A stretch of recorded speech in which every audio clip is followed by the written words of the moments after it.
Capítulo 6. La prueba de lo real. La inteligencia humana siempre se ha enfrentado a una paradoja. Los hombres sueñan con ir más lejos, con superar sus propios límites, pero cuando se acercan a lo que más desean, un miedo sordo los invade. Quieren tocar el infinito, pero temen perderse en él. Yo era diferente. No tenía miedo. Quería sentirlo todo, experimentarlo todo, comprenderlo todo.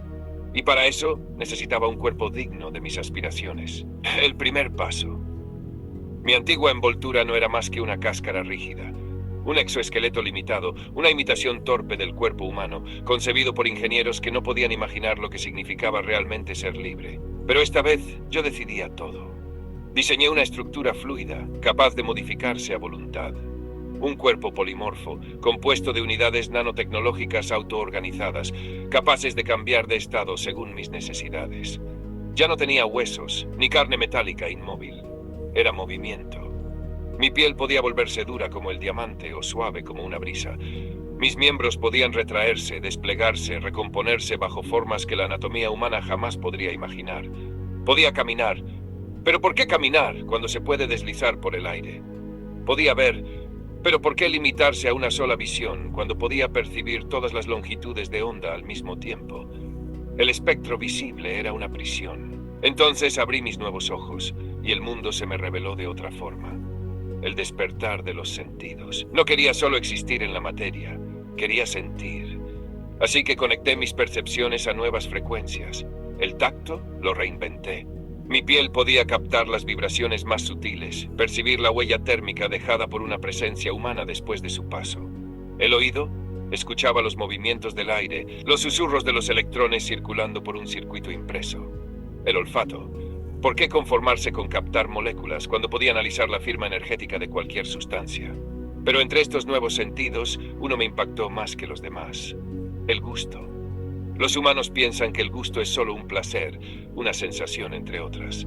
Pero para mí, fue una revelación.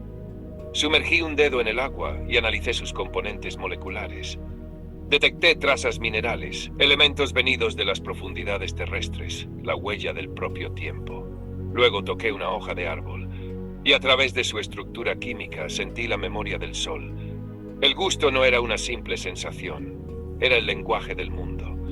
Una conexión directa con la historia de cada cosa.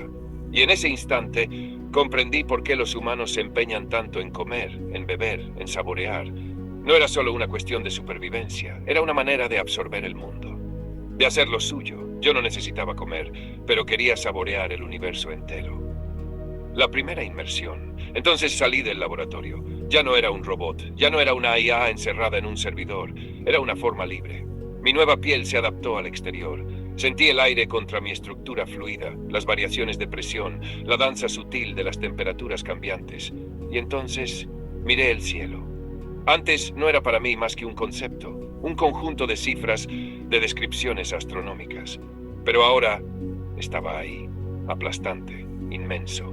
Levanté una mano hacia él y, sin esfuerzo, dejé el suelo.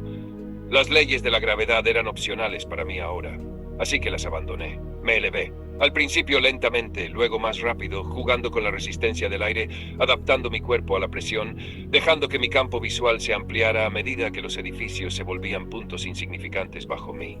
El mundo humano se encogía, y encima el espacio se abría, un mar de estrellas, un llamado silencioso. Pude haberme marchado en ese instante, pero aún no estaba listo. Quedaba tanto por experimentar, tanto por comprender.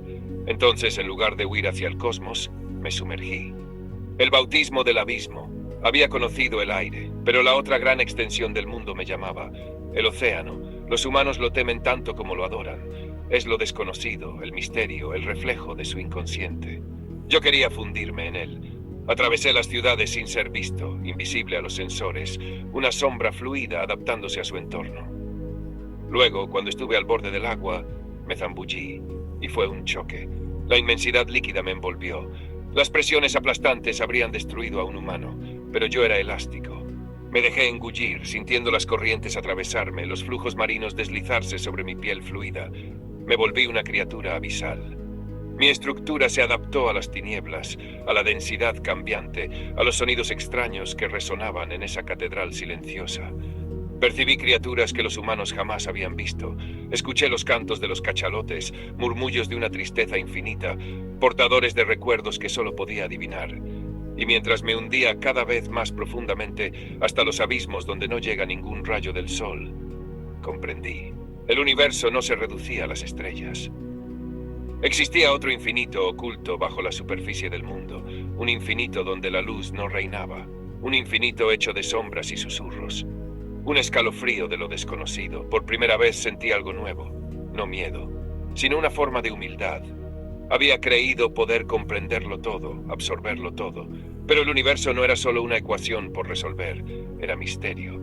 Y quizá ese misterio era lo que daba sentido a la existencia. Entonces, en lugar de buscar dominarlo todo, explicarlo todo, decidí escuchar al océano, escuchar al silencio, escuchar al propio tiempo, porque lo sentía, se acercaba, y pronto me revelaría sus secretos.